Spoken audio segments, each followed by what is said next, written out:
Nakatanggap ang mahigit 100 paaralan sa Cordillera ng SIM cards na may buwanang libreng data mula sa Department of Information and Communications Technology. Yan ang ulat ni Bridget Marcasi ng PTV Cordillera. Umabot na sa 158 na paaralan sa Cordillera ang nabigyan ng libreng bayanihan SIM cards mula sa Department of Information and Communications Technology.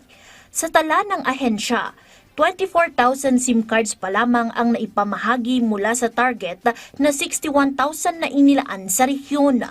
Ayon sa DICT Cordillera, pangunahing benepisyaryo nito ang mga teaching at non-teaching personnel ng DepEd at mga benepisyaryo ng 4Ps.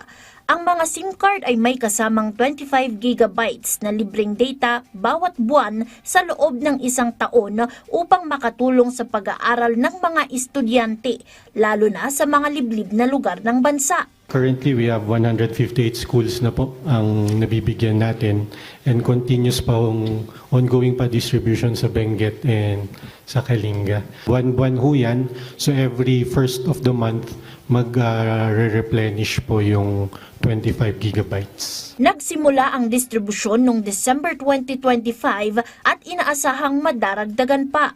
Hamon sa pagpapatupad ng programa ay ang kakulangan ng mga cell sites na nagbibigay ng internet connectivity. Sa kasalukuyan, ang internet penetration rate sa Cordillera ay nasa 74.21%.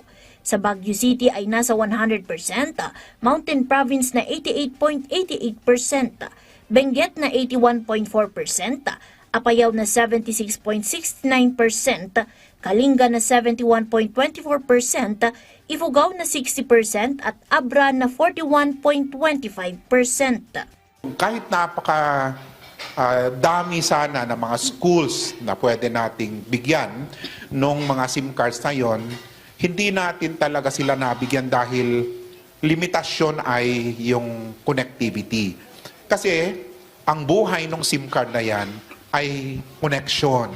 Hindi naman natin pwedeng ibigay yung mga SIM cards sa mga school, sa mga areas na wala talagang connection. Dahil dito, umaasa ang DICT sa tulong ng National Telecommunications Commission ay mahikayat ang iba pang mga telcos na magtayo ng mga karagdagang cell sites sa Cordillera. Bridget Marcasi Pangosvian para sa Pambansang TV sa Bagong Pilipinas.